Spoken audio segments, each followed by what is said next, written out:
Well, today we're talking about bridging the gap with Municipal Court in New Jersey. That's right. What is Municipal Court? It's a mess. No. Well, aside from that, that they'll find out about soon enough. Well, okay. Let's talk about it. The Constitution of 1947 in New Jersey establishes certain courts in our state.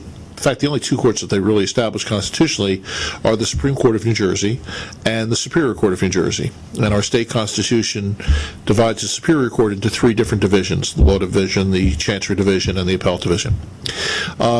Now, what the Constitution does is vests authority in the legislature to create courts that are inferior to the Superior Court. Okay, so in a sense, you have the Superior Court as being a constitutional court, and courts that are inferior to Superior Court are inferior in that regard.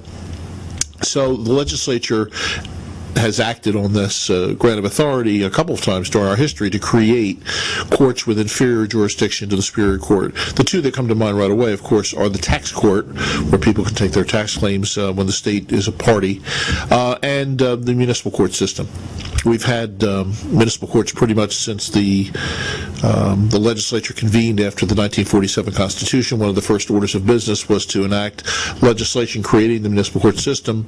About 10 or 15 years ago, they revised the statutes and repealed the old statute that created municipal courts and reestablished them on the same day with more modern statutes to control them. There are municipal courts that cover every square inch of the state, so if you're a bad boy somewhere, there's going to be a municipal court somewhere where your case will be heard. I would imagine that's where most people go to court. And that's the thing that's important that young attorneys coming out into practice should understand, that a person in New Jersey, if he ever goes to court, the likelihood is his experience is going to be in the municipal court. The municipal court does many millions of cases every year. Parking tickets, moving violations, petty criminal matters, all kinds of things, neighborhood disputes, dog complaints, fish and game laws, all that stuff gets heard in municipal court. So for the average citizen, that is going to be his experience with the judiciary, and of course it's the policy of the judiciary. They want people to be treated with fairness and come away from the experience feeling that they legitimately had their day in court, and the case was decided solely upon the law and the evidence. By contrast, the Superior Court, although they're very busy around the state, don't get me wrong, for the average citizen, they're never going to go to Superior Court and have a case there. It just won't be that way. So from every conceivable standpoint, municipal courts are the most important in terms of the human aspect of it, that's where most people are likely to wind up. Well, the fact that it's a lower court nevertheless doesn't diminish the complexity of cases that are heard in the municipal court. And you know what? You doing this kind of work, I think you recognize this better than many attorneys about what you need to know to do an adequate job for your client in municipal court. I'm not suggesting for one second that this is something where you have to be some kind of a super genius to do it, although you obviously are one. But you really need to have a very solid handle on traffic law, on criminal law, on sentencing involving traffic law and criminal law, all the collateral consequences that are associated with traffic law and criminal law. From a procedural standpoint, you have to know constitutional law, you'll have to know the rules of court, you have to know the rules of evidence, you have to know how to try a case, and you have to have really good people skills. You've got to be able to get along with police and victims and witnesses and judges and prosecutors and all the other players that are in the municipal court arena, so to speak, in order to be successful at it. And there's a multitude of them that you really have to store in your memory regarding their demeanor, their ability, and so on. I think what it is that if you have good people skills and you can really kind of play the role that you're supposed to, you can be very successful as a municipal court practitioner. But if you walk in as an arrogant, nasty guy, you're not going to get very far. You need good people skills. I think sometimes the people skills are more important than the legal skills, don't you? Absolutely.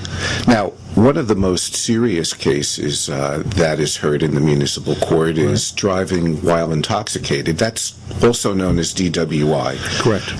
Can someone just go right in there and plea bargain that? Sure, they can plea bargain themselves into oblivion. The only plea bargain someone's going to be able to make in a drunk driving case is to plead guilty. And why is that? Well, our Supreme Court, many, many years ago, it's more than 20 years ago now, promulgated guidelines for the plea bargaining practices in municipal court. And one of the things you're not permitted to plea bargain, for the most part, are drunk driving cases. So, by and large, there is no plea bargaining on drunk driving and certain drug offenses, but there's a very strict prohibition on plea bargaining in drunk driving cases. Drunk driving, it's kind of interesting. Drunk driving is the most serious of traffic offenses that gets heard in the municipal court arena. And if you go through the books, no matter what state you're in, I had this experience over the weekend where I was looking up annotations to drunk driving in the state of Maryland, okay? And there were hundreds of annotations there from cases that have been decided. You don't see anywhere near those number of cases for speeding or for careless driving or something of that nature. And I think the reason is because drunk driving, unlike the normal criminal offenses normally are going to be relegated to a certain segment of socioeconomic segment of society, okay? Not so with drunk driving. This is an offense that has a wide spectrum of people who get caught up in its web. So you get very wealthy, highly educated people who get involved in this stuff, and you get people who are not so highly educated, and what I'm trying to suggest to you is that drunk driving affects the entire spectrum of humanity that you could find in New Jersey. And since quite a number of the people in that spectrum are middle and upper class people, they can afford attorneys to aggressively defend these cases. And as a result, you get a lot of case law developing with appeals and things of that nature, whereas in other cases, the people don't have the wherewithal to fight it as hard and take it as long.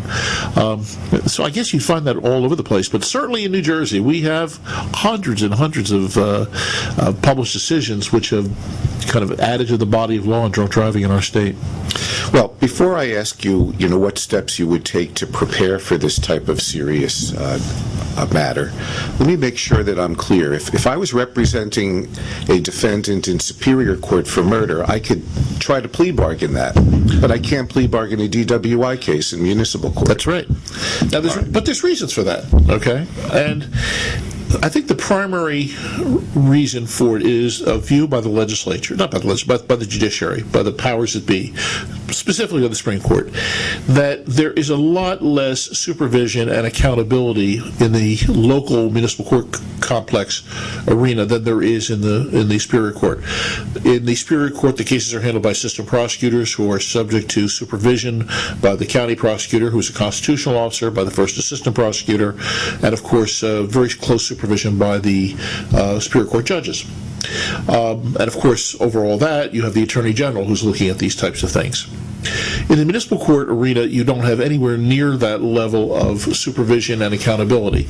Generally speaking, although in theory the municipal prosecutors work under the direction and supervision of both the Attorney General and the county prosecutor, as a practical matter, they're not subject to any supervision at all. They're pretty much independent agents. They're appointed and employed by the municipality and don't have the same accountability as an assistant prosecutor would, for example. As a result, it was the fear of the Supreme Court, given this lack of accountability, and also varying levels of training and motivation, for want of a better term, because many of these prosecutors are part-time in nature. This is not their full-time job, so to speak. They're there just on a part-time basis, maybe even once or twice a month. It was the fear of the Supreme Court that cases would be plea bargained, cases that would otherwise be meritorious, cases that would otherwise be prosecutable, that could result in the conviction of the defendant, they would be plea bargained away for reasons that are not justified, either convenience or some other improper motive. So that's the reason why the Supreme Court disallows plea bargaining in these types of cases.